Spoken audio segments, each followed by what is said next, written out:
Madam toxic ಬಗ್ಗೆ ಹೇಳೋದಾದ್ರೆ ಎಲ್ಲರೂ ಎಕ್ಸ್ಪೆಕ್ಟ್ ಮಾಡ್ತಿದ್ದಾರೆ. ಟಾಕ್ಸಿಕ್ ಸೆಟ್ಟಿಗೂ ಹೋಗಿಲ್ಲ, ಟಾಕ್ಸಿಕ್ಕು ನೋಡಿಲ್ಲ. ನನ್ನ ಮಗ ಎಲ್ಲ ಮಾಡ್ತಾನೆ, ಅವನಿಗೆ ಧೈರ್ಯ ಗುಡ್. ಅವನ ಬಗ್ಗೆ ಹೇಳ್ಬೇಕಾ? ಅಲ್ಲಲ್ಲ, ಅವನ ಬಗ್ಗೆ ನಿಮಗೆ ಬಿಡಿಸಿ ಹೇಳ್ಬೇಕಾ? ನನಗಿನ್ನ ಅವನು ಅದರಲ್ಲಿ 100 ಮೈಲೇ ದೂರ ಇದ್ದಾನೆ.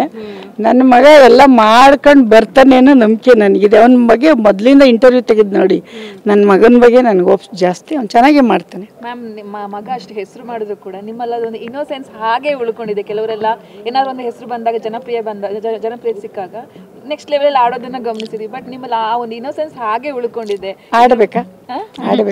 ಹಂಗೆ ಆಗ್ಬೇಕಾ? ಅದು ಖುಷಿ ಆಗುತ್ತೆ. ಅದೇ ಆಗಬಾರ್ದು, ಅದೇ ಒಳ್ಳೆತನ. ನಾವು ಅಣ್ಣವ್ರ ಫ್ಯಾನು, ಎಷ್ಟು ಫ್ಯಾನ್ ಅಲ್ಲ, ಬೇರೆಯವ್ರ ಫ್ಯಾನ್. ಹಂಗಾಗಿ ಅಣ್ಣವ್ರನ್ನ ಫಾಲೋ ಮಾಡೋದೇನು, ಅಣ್ಣವ್ರ ಥರ ಸಿಂಪ್ಲಿಸಿಟಿ ಫಾಲೋ ಮಾಡಿದ್ವಿ. ಮೇಡಮ್, ರಾಮಾಯಣದಲ್ಲೂ ಕೂಡ ರಾವಣ ಪಾತ್ರ ಮಾಡ್ತಾ ಇದ್ದಾರೆ. ಸೊ ಇದ್ರ ಬಗ್ಗೆ ಒಂದು ಪೋಸ್ಟರ್ಸ್ ರಿಲೀಸ್ ಆದಾಗೆಲ್ಲ ನಿಮಗೆ ಹೆಂಗ್ ಅನಿಸ್ತಿತ್ತು ಅಂತ ಹೇಳಿ ನೋಡಿದ್ದೀನಿ. ಅವನೇ ಸೆಲೆಕ್ಟ್ ಮಾಡ್ಕೊಳ್ಳೋದು, ಅದೆಲ್ಲ ಮಾಡಬೇಕು, ಎಲ್ಲ ಥರ ರಿಯಲಿಸ್ಟಿಕ್ ಆಗಿ ಇರಬೇಕು. ನೋಡಿದೆ ಫಸ್ಟ್ ಅವ್ನು ದೇವ್ರ ಪಾತ್ರ ಮಾಡ್ತಿರೋದು, ಮಾಡ್ತಾನೆ ಅದೆಲ್ಲ. ಅವನಿಗೆ ವಿಲನ್ ರೋಲ್ ಓಕೆನಾ ರಾವಣ? ನನಗೆ ಅವ್ನು ವಿಲನ್ನಾಗಿ ನೋಡೋಕ್ಕೆ ಇಷ್ಟ. ಅವ್ನು ರಿಯಲ್ ಲೈಫಲ್ಲಿ ಮನೇಲಿ ವಿಲನ್ನೇ ನನಗೆ. ಹಾಸನಕ್ಕೆ ಬರ್ತಿರ್ತಾರ? ಅಲ್ಲ, ಸುಮ್ಮನೆ ನಾವಿಬ್ಬರು ವಿಲನ್ ಥರ ಆಡ್ತಿರ್ತೀವಿ ಅಂತ. ಬರ್ತಾನೆ, ಯಾಕೆ ಬರಲ್ಲ? ಯಾವ ವಿಷಯಕ್ಕೆ ಜಾಸ್ತಿ ಕಿತ್ತಾಡೋದು? ಕಾಮನ್, ಅಮ್ಮ ಮಕ್ಕಳು ಜಗಳ ಆಡ್ತೀವಿ, ಎಲ್ಲದಕ್ಕೂ ಕಿತ್ತಾಡ್ತೀವಿ, ಬಟ್ ಅಷ್ಟೇ ಪ್ರೀತಿಯಾಗೂ ಇರ್ತೀವಿ. ಮೇಡಮ್, ಇಂಡಸ್ಟ್ರಿಗೆ ನಿರ್ಮಾಪಕಿಯಾಗಿ ಬರ್ತೀರಾ ಅಂತ ಕ್ಲೂ ಕೂಡ ಕೊಟ್ಟಿರಲಿಲ್ಲ. ಅದೇ ರೀತಿ ರಾಜಕೀಯಕ್ಕೆ ಏನಾದರೂ ಕ್ಲೂ ಇಲ್ಲದೆ ಬರ್ತೀರಾ ಹೇಗೆ? ಈಗ ಯಾಕಮ್ಮ ಅದು ಬೇಕಾದವು? ಈಗ ಇರೋದು ಮಾತಾಡೋಣ, ಮುಂದೆ ಏನಾಗುತ್ತೆ ಅಂತ ಗೊತ್ತಿರಲಿ. ನೀನು ಮದುವೆ ಆಗಿದೆಯಮ್ಮ? ಇಲ್ಲ ಅಲ್ವಾ? ಯಾವ ಥರ ಹುಡುಗ ಸಿಗ್ತಾನೆ ಹೇಳಮ್ಮ? ಹೇಳ್ತೀಯಾ? ಇಲ್ಲ ಅಲ್ವಾ?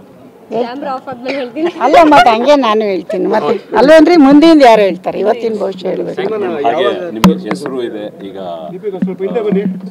ಒಳ್ಳೆ ಬ್ಯಾನರಿಂದ. ನನಗೆ ಅವ್ರ ಹೆಸರು ಬೇಡ, ನಾನೇನಾದ್ರು ಹೆಸರು ಮಾಡ್ತಾ ಇದ್ದೀರಾ ಈಗ? ಅಷ್ಟೇ, ಇನ್ನು ಈಗ ಬಂದಿದ್ದೀನಿ. ಹೀಗೆ ಥಿಯೇಟರ್ಗಳ ಕಡೆ ಸ್ವಲ್ಪ ಗಮನ ಕೊಡಿ. ಮಾಡೋಣ. ನಮ್ಮ ಕೈಲಿ ದೇವ್ರು ದುಡ್ಡು ಕೊಟ್ರೆ ನಾವು ಅದೇ. ನನ್ನ ಮಗ ಮಾಡಿಲ್ವೇಂದ್ರೆ ಎಷ್ಟೊಂದು ಕೆಲಸ, ಹಂಗೆ ನಾವು ಮಾಡೋಣ. ದೇವ್ರು ಜನ ಇಷ್ಟಪಡಲಿ ಸಿನಿಮಾನ. ಜನ ಸಿನಿಮಾ ನೋಡಿದ್ರೆ, ಜನ ನಮ್ಗೆ ಹರಿಸಿದ್ರೆ ನಾವು ಮತ್ತೆ ವಾಪಸ್ ಜನಕ್ಕೆ ಕೊಡ್ತೀವಿ. ನಾವು ಮನೆಗೆ ತೊಗೊಂಡೋಗಿ ನನ್ನ ಮಕ್ಳಿಬ್ಬರು ಸೆಟ್ಲ್ ಆಗೋರೆ, ನಮಗೇನು ದುಡ್ಡು. ಬೇರೆಯವ್ರನ್ನ ಒಂದು ಸ್ವಲ್ಪ ಒಳ್ಳೆತನವ ಕೆಲಸ ಮಾಡೋಣ. ಕಾನ್ಫಿಡೆನ್ಸ್ ಇದೆ ಮೇಡಮ್, ಖಂಡಿತ ಮಾಡೇ ಮಾಡ್ತೀರಾ. ಒಳ್ಳೇದು ಅಷ್ಟು ಹೇಳಿದ್ರೆ. ಯಶೋರ್ ನೋಡೋದು ಬೇಡ, ನೀವೆಲ್ಲ ನೋಡಿ. ನೀವೆಲ್ಲ ನೋಡಿ ಗುಡ್ ಅಂದ್ರೆ ಯಶೋ ಚೆನ್ನಾಗಿ ಮಾಡೋರೇನಪ್ಪ, ಅಮ್ಮ ಹೋಗ್ರಪ್ಪ ನೋಡಿ ಅಂತಾರೆ. ಯಾವಾಗ ರಿಲೀಸ್ ಪ್ಲಾನ್ ಇಟ್ಕೊಂಡಿದ್ದೀವಿ? ಅದು ಹೇಳ್ತೀವಿ, ಸದ್ಯದಲ್ಲಿ ಹೇಳ್ತೀವಿ. ಇನ್ನೂ ಸ್ವಲ್ಪ ಪ್ಲಾನ್ ನಡೀತಾ ಇದೆ. ದೊಡ್ಡ ಸಿನಿಮಾ ಎಲ್ಲ ಬರುತ್ತಲ್ಲಮ್ಮ, ಅವರೆಲ್ಲ ಬಂದು ಹೋಗ್ಲಿ. ಆಮೇಲೆ ನಾವು ಚಿಕ್ಕ ಸಿನಿಮಾದವ್ರು ಬರೋಣ. ಅವ್ರದ್ದೆಲ್ಲ ಒಳ್ಳೊಳ್ಳೆ ಸಿನಿಮಾ ಬರಲಿ. ಹೇಳಕ್ಕಾಗಲ್ಲ, ಬರ್ಬೋದಮ್ಮ, ಯಾಕೆ ಬರೋಕ್ಕಾಗಲ್ಲ? ಯಾರು ಏನ್ ಬೇಕಾದ್ರೂ ಆಗ್ಬೋದಲ್ವಾ? ಅದು ನಮ್ಗಿರ್ಬೇಕು ದಿಲ್ಲು. ಒಂದಿನ ಬರೋಣ ಎಷ್ಟು ಎದುರುಗಡೆನು, ಆಯ್ತಾ? ಮತ್ತೆ ಅಷ್ಟಿರ್ಲೇ ಯಾಕೆ ಬರ್ಬೇಕು ಈ ಜಾಗಕ್ಕಲ್ವಾ? ಬರೋಣ ಬಿಡಿ, ಅಮ್ಮ ಮಗ ಒಂದಿನ ಫೈಟ್ ಮಾಡೋಣ. ಒಳ್ಳೇದಾಗ್ಲಿ ನಿಮ್ಗೆಲ್ಲ. ಹಿಂಗೆ ಸಪೋರ್ಟ್ ಮಾಡಿ, ವಿಷಯನ ಚೆನ್ನಾಗಿ ಬರೆದು ಜನಕ್ಕೆ ರೀಚ್ ಮಾಡಿ, ಸಿನಿಮಾ ನೋಡಂಗೆ ಮಾಡಿ. ಅಷ್ಟೇ ನಾನು ಕೇಳೋದು ನಿಮ್ಮೆಲ್ಲರಿಗೂ.